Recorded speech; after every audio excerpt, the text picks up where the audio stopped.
খবরে ফের হিন্দুত্বের শান। সুকান্তর পর এবার শুভেন্দু। বিরোধী দলনেতার দাবি বিজেপির দরকার আর 5 থেকে 6% হিন্দু ভোট, তাহলেই এ রাজ্যে হিন্দু সরকার হবে। ধর্মীয় মেরুকরণের রাজনীতি করছেন শুভেন্দু। পাল্টা সরব কুণাল ঘোষ।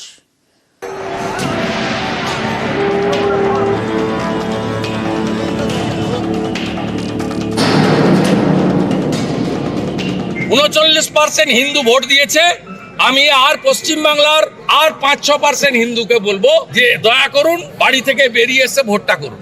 হিন্দু সরকার হবে, জিহাদি মুক্ত বাংলা করব, উল্টো দিকে ঝুলাবো, সোজা করার কাজ করব। শুভেন্দুবাবু সম্পূর্ণ ধর্মীয় মেরুকরণ, ধর্মের ভেদাভেদের উপর রাজনীতি করতে চাইছেন। তারা বুঝে গেছেন যে উন্নয়নের রাজনীতিতে বিজেপি বাংলায় রিজেক্টেড, আর হিন্দু মানেই বিজেপিকে ভোট দেবে, এটা আপনারা ভাবলেন কি করে? আগামী বছর পশ্চিমবঙ্গে বিধানসভা ভোট। আগামী শুক্রবার রাজ্যে আসছেন আরএসএস প্রধান মোহন ভাগবত। তার আগে খোলাখুলি হিন্দুত্বে শান।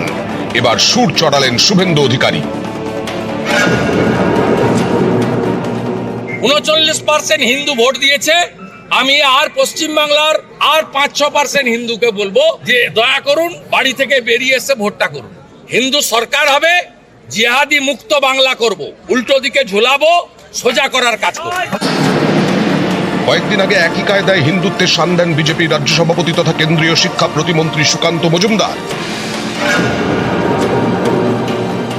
আগামী প্রজন্মকে বাঁচাতে চান, ছেলেকে ডাক্তার ইঞ্জিনিয়ার যা বানানোর বানান, কিন্তু ভালো হিন্দু বানান তার সাথে। আর বাড়িতে একটা করে ধারালো অস্ত্র রাখুন।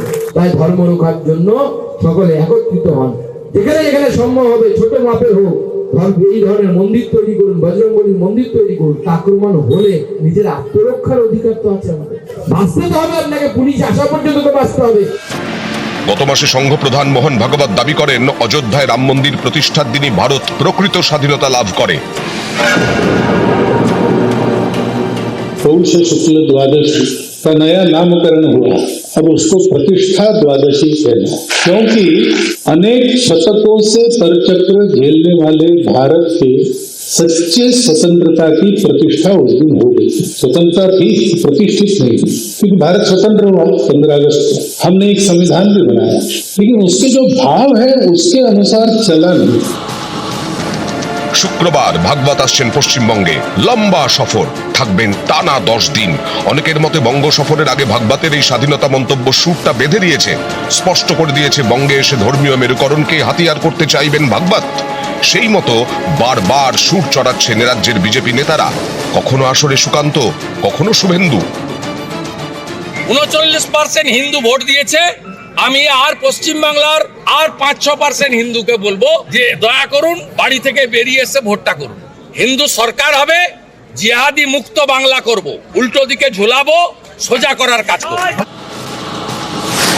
21 বিধানসভা ভোটে তৃণমূল পায় 47.94% ভোট। 24 লোকসভা ভোটে পায় 45.76% ভোট। 21 বিজেপি পায় 38.1% ভোট। গত লোকসভা ভোটে পায় 38.73%। শুভেন্দুর টার্গেট তাদের এই ভোট শতাংশকে 5-6% বাড়ানো, তার জন্য হাতিয়ার হিন্দুত্ব। 39% হিন্দু ভোট দিয়েছে। আমি আর পশ্চিমবাংলার আর 5-6% হিন্দুকে বলবো যে দয়া করুন বাড়ি থেকে বেরিয়ে এসে ভোটটা করুন। হিন্দু সরকার হবে, জিহাদি মুক্ত বাংলা করব, উল্টো দিকে ঝুলাবো, সোজা করার কাজ করব। শুভেন্দুবাবু সম্পূর্ণ ধর্মীয় মেরুকরণ, ধর্মের ভেদাভেদের উপর রাজনীতি করতে চাইছেন।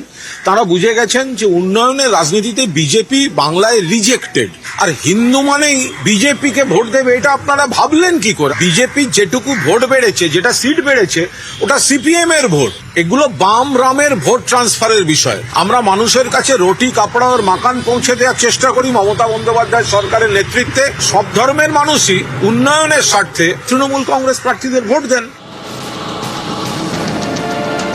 নিউজ 18 বাংলা।